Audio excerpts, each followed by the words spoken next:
Good evening. ত্রিপুরার সমস্ত সম্মানিত সরকারি কর্মচারীদের স্বাগত জানাচ্ছি স্টাডি জব ত্রিপুরা ইউটিউব চ্যানেলে। আজকে আমরা যে নিউজটা নিয়ে এসেছি, নিউজটা সত্যি খুব আনন্দের, খুব খুশির নিউজ। এবং এই নিউজটা স্পেশালি যারা ত্রিপুরা সরকার অধীনে কর্মচারী যারা আছে তাদের জন্য একটা গুড নিউজ, এবং যারা আপকামিং যারা চাকরি পাবে তাদের জন্য তো আরও বড় গুড নিউজ আমরা বলতে পারি। কেন গুড নিউজ? কারণ ত্রিপুরা সরকারের কর্মচারীদের দীর্ঘদিনের যে দাবি, সেই দাবিটা সরকার, আমাদের ত্রিপুরা সরকার মাননীয় মুখ্যমন্ত্রী সেটা মেনে নিয়েছে, এবং ত্রিপুরায় চালু হচ্ছে সেন্ট্রালের মতো পেনশন স্কিম।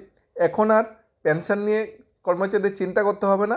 খুব সুন্দর একটা পেনশন স্কিম এসেছে, সেটা হলো ইউনাইটেড পেনশন স্কিম, যেটা সেন্ট্রাল গভর্নমেন্ট চালু করেছে এবং এটা ত্রিপুরা সরকার সেটা অ্যাডাপ্ট করেছে। আর ডেট অফ এফেক্ট হলো 1 এপ্রিল 2025, অর্থাৎ 1 এপ্রিল 2025 থেকে তার ডেট অফ এফেক্ট কিন্তু শুরু হয়ে যাচ্ছে। এখন আমাদের মধ্যে কোশ্চেন থাকে, ইউপিএসের বেনিফিট কী, ইউনাইটেড পেনশন স্কিমের বেনিফিট কী, এখন যে আমরা এনপিএস আছে তার বেনিফিট কী, আর যদি ওল্ড পেনশন স্কিম থাকতো তার কি বেনিফিট, সেই বিষয়ে অনেকের কুইরি বা ডাউট থাকে। সেই কুইরি বা ডাউটটা দূর করার চেষ্টা করবো, একটা আলোচনা করার চেষ্টা করবো তিনটা পেনশন স্কিমের ভিতর কী ডিফারেন্স আছে এবং তিনটার সাথে সম্পর্কটাকে, কোন পেনশন স্কিমটা বর্তমান সময়ে সবচেয়ে ভালো। প্রথমত 1/7/2018 বর্তমান সরকার প্রতিষ্ঠিত হওয়ার পর ওল্ড যে পেনশন স্কিম ছিল, যেটা বামপন সরকারের সময় ছিল, সেই পেনশন স্কিমটা তুলে দিয়েছে। সেন্ট্রাল গভর্নমেন্ট 1/1/2004 তুলে দিয়েছিল, কিন্তু ত্রিপুরার যে বিগত সরকার ছিল তারা সেটা তুলে দেয়নি, একমাত্র কর্মচারীর সাথে সেটা রেখে দিয়েছিল। সরকার বা সেন্ট্রাল থেকে চাপও এসেছিলো, কিন্তু ত্রিপুরা সরকার সেটা মানেনি। সেটা ত্রিপুরা সরকার পেনশন স্কিমটা চালু ছিল, ওল্ড পেনশন স্কিম। কিন্তু বর্তমান যে সরকার আছে, আমাদের বর্তমান মুখ্যমন্ত্রী বা প্রাক্তন মুখ্যমন্ত্রী বা তত্ত্বাবধায়ক সরকার 2018 সালে প্রতিষ্ঠিত হওয়ার পর ওল্ড পেনশন স্কিমটা তুলে দিয়েছে এবং চালু করেছে এনপিএস, যেটা ন্যাশনাল পেনশন স্কিম, যেটা চালু করেছে। এনপিএসের আন্ডারে সবার স্যালারি হবে এবং পেনশন হবে এবং মান্থলি ডিডাকশন কিন্তু এখানে করা হবে। এতে কি অনেকগুলো প্রবলেম ছিল, অনেকগুলো সমস্যা ছিল। কারণ রিটায়ারমেন্টের পর ভালো পেনশন মানে আসতো না, ওয়েজেসের কোনো টাইম টেবিল ঠিক ছিল না, মান্থলি রেট যে দেওয়া হবে পেনশন সেইটা মানে বাজার দরে উঠানামা করতো, ইনফ্লেশন উঠানামা করতো, মানে অনেক ধরনের কনফিউশন ডাউট ছিল। পেনশনে চলে যাবো, ডিএর কোনো এফেক্ট ছিল না, বছর দুইবার ডিএ দিলে যেমন কর্মচারীরা ডিএ পায়, পেনশনাররা ডিএ পাবে না, এই ধরনের অনেকগুলো ভুল ত্রুটি ছিল এবং প্রচুর লস ছিল সেই পেনশন স্কিমে। তাই সেন্ট্রাল গভর্নমেন্ট যেটা চালু করেছে ইউপিএস, এবং ত্রিপুরা সরকার সেটা মেনে নিয়েছে। এই বিষয়ে যে নোটিফিকেশনটা এসেছে government of Tripura finance department থেকে, গেজেটিং নোটিফিকেশন যেটা এসেছে, implementation and adoption of united pension scheme under the national pension scheme system in Tripura. United pension scheme কী করা হয়েছে, অ্যাডপ্ট করা হয়েছে অ্যান্ড ইমপ্লিমেন্টেশন করা হয়েছে। State government of Tripura has decided to implement and adopt united pension scheme under national pension scheme system in Tripura. Member of the all India service joining all India service on and after. Central government অধীনে যারা কর্মচারী তারা 1/1/2004 পর যারা join করেছে তারা এই pension স্কিমের আন্ডারে চলে আসবে। আর ত্রিপুরা সরকারের যারা কর্মচারী যারা 1/7/2018 পরে জয়েন করছে তারা ইউপিএস আন্ডারে চলে আসবে। এখন কোশ্চেন থাকে 1/7/2018 আগে যারা জয়েন করছে, হ্যাঁ 1/7/2018 আগে যারা জয়েন করেছে তারা কিন্তু GPF facility, old pension scheme facility সব কিছু পাবে। 1/7/2018 পরে যারা জয়েন করছে তাদের জন্য এই ইউনাইটেড পেনশন স্কিমটা এফেক্ট 1 এপ্রিল 2025 এখানে সাইন বা গভর্নমেন্ট অফ ত্রিপুরা সেক্রেটারি যেখানে সাইন করেছে। এখন আমাদের কনফিউশন বা ডাউট থাকে যে তিনটা পেনশন স্কিমে মানে তুলনামূলক আলোচনা যে কোনটা বেটার ছিল, কোনটা বেটার, নাকি আগেরটা বেটার নাকি নতুনটা বেটার, আমি কি এনপিএসে থাকবো না ইউপিএসে চলে যাব, নাকি ওল্ড পেনশন স্কিমটা বেটার ছিল, যার দাবিও কিন্তু সরকারি কর্মচারীরা জানিয়ে আছে। এখন কথা হলো বর্তমান সময়ে যারা সরকারি কর্মচারী যারা চাকরি পেয়েছে, বিশেষ করে জিআইবিটিতে চাকরি পেয়েছে, তাছাড়া টিপিএসসির মাধ্যমে চাকরি পেয়েছে এবং ত্রিপুরা টেটের মাধ্যমে যারা চাকরি পেয়েছে, কনস্টেবলের চাকরি পেয়েছে, টিএসআরের চাকরি পেয়েছে, যারা 2018 পরে বিশেষ করে যারা চাকরি পেয়েছে এই সরকারের সময়, তোমরা সবাই ইউপিএস আন্ডারে চলে যাবে। এখানে ইউপিএসের বেনিফিট বা ওল্ড পেনশনের বেনিফিট যদি আমরা দেখি, ওল্ড পেনশন স্কিম কী ছিল, যেটা 2018 আগে লাগু ছিল, যারা বর্তমানে যারা এখনও কর্মরত, সেখানে কী ছিল, লাস্ট যখন স্যালারি মানে যে স্যালারি এমপ্লয়ি লাস্ট যখন পেনশনে চলে যাবে, লাস্ট যে বেসিক প্লাস ডিএ তার 50% পেনশন দেওয়া হতো। 50% লাস্ট বেসিকের 50% প্লাস ডিএ, অথবা বেসিক প্লাস ডিএ 50% করলে সেম ক্যালকুলেশনে আসবে। লাস্ট বেসিক যদি কেউ 50,000 হয়ে থাকে, পেনশন 25,000 প্লাস ডিএ, কত পার্সেন্টেজ ডিএ ছিল। আর এনপিএসে কী ছিল, pension amount not fixed since it be paid based on the return of the investment made by market linked instrument manage by the professional fund manager.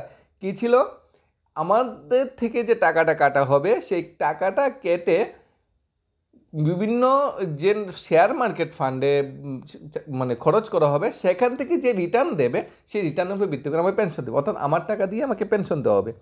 জিপিএফে কী ছিল, old pension স্কিমে কী ছিল, monthly কোনো contribution করতে হবে না, আমার পেনশনের জন্য কোনো কন্ট্রিবিউশন করতেই হবে না, সরকার নিজের গাইড থেকে আমাকে পেনশন দেবে, নিজের পকেট থেকে আমাকে পেনশন দেবে, ওল্ড পেনশন স্কিমে যেটা ছিল। কিন্তু এনপিএসে কী বলা হয়েছে, না, সরকার নিজের গাইডের থেকে বেতন দিবে না বা পেনশন দিবে না, বেসিকের 10% প্লাস দিয়ে যেটা হয়, বেসিক প্লাস দিয়ে 10% তোমাকে কন্ট্রিবিউট করতে হবে। ইউপিএসসিও কিন্তু সেম, বেসিক প্লাস দিয়ে 10% কন্ট্রিবিউট করতে হবে। তাহলে তুলনা যদি আমরা করি, 2 নম্বর পয়েন্টে যদি করি, ওপিএস 1000% বেটার এনপিএস ইউপিএস থেকে, কারণ ওপিএসে বা ওল্ড পেনশন স্কিমে আমার কোনো কন্ট্রিবিউট করতে হয় না, আমার কোনো কন্ট্রিবিউশন কোনো দরকার নেই, সরকার আমাকে টাকা দেয়। কিন্তু ইউপিএস যেটা চালু বা বর্তমান যে এনপিএস আছে, যেটার ডিডাকশন স্ট্রাকচারটা সেম, আগেও আমরা 10% দেওয়া হতো ডিএ প্লাস বেসিক থেকে, এখনও আমাদের 10% দিতে হবে বেসিক প্লাস ডিএ থেকে। গ্র্যাজুইটির সুবিধা 3টাতেই আছে, আগেও ছিল, বর্তমানে আছে, এনে কোনো ডিফারেন্স নেই। উইথড্র যেটা আমাদের পেনশনের ফান্ড বা যেটা উইথড্র করার যে ফেসিলিটিটা, জিপিএফ এমপ্লয়ীদের কী ছিল, তারা নিজেদের মতো জিপিএফের টাকা উইথড্র করতে পারবে। আর ইপিএফ বা এনপিএসে যেটা ছিল 60% আর 40% ইনভেস্টমেন্ট এনুইটিতে করা হবে। আর ইউপিএসে কিন্তু সেটা মেনশন নেই। জিপিএফ ফেসিলিটি কিন্তু ইউপিএসে কিন্তু জিপিএফ ফেসিলিটি নেই, যেটা আমাদের ওপিএসে আছে।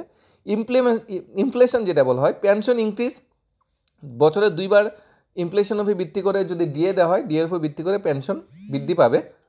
আর আমাদের এনপিএসে সেটা কোনো উল্লেখ ছিল না। এবং ইউপিএসে যেটা এখন চালু হবে, ইউপিএসে কিন্তু সেম। ইউপিএসে বেনিফিটটা কি, আমাকে বছরে যদি ডিএ দেওয়া হয় সরকার থেকে, আমরাও ডিএর একটা পার্সেন্টেজ কিন্তু পাবো ইনফ্লেশন উপর ভিত্তি করে, কারণ আমরা কিন্তু সেটার আমরা সেটার দাবিদার।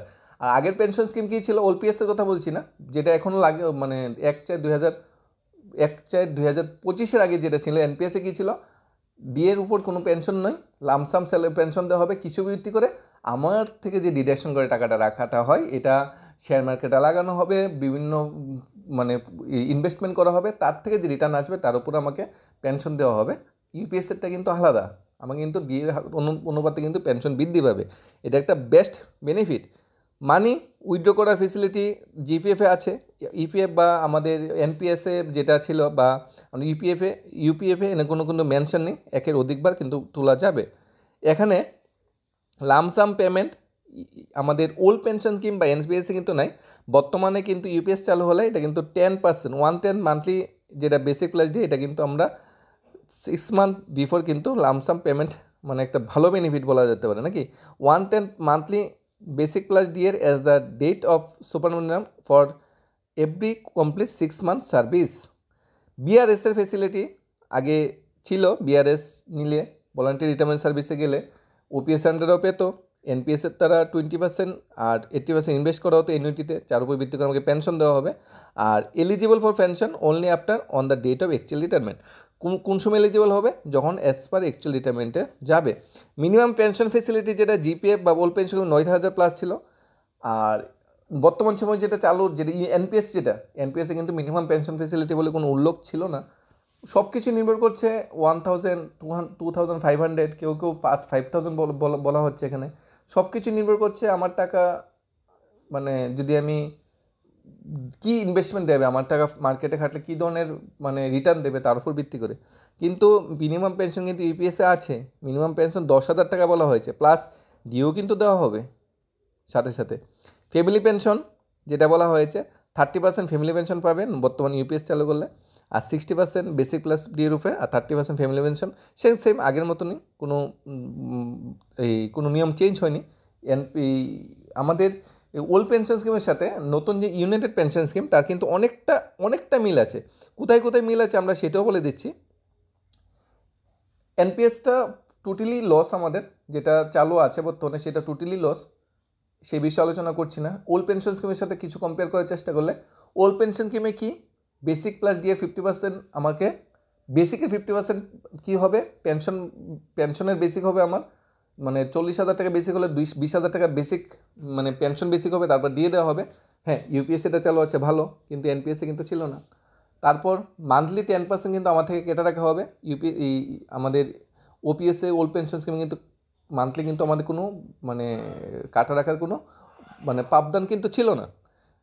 এই দুইটা জিনিসের ভিতরে কম্পেয়ার করলে আমরা ইউপিএস বর্তমানে সবচেয়ে বেটার পেনশন স্কিম আমরা ধরতে পারি, কারণ আমাদের একটা পেনশন গ্যারান্টি আছে, একটা ন্যূনতম পেনশন আমাকে সরকার থেকে দেওয়া হবে, গভর্নমেন্ট থেকে দেওয়া হবে, এটা গ্যারান্টি আছে। তবে সমস্ত কিছুই কিন্তু আগের মতো আর ওপিএসের মতো ফেসিলিটি তো নেই। ওপিএসে তো মান্থলি কোনো আমাদের কন্ট্রিবিউট করতে হতো না, কিন্তু ইউপিএস বলো এনপিএস বলো সবই আমাদের মান্থলি কন্ট্রিবিউট করতে হবে, আমার টাকা দিয়ে আমাকে পেনশন দেওয়া হবে। এটাই সবচেয়ে বড় তিক্ত হলো সত্য কথা।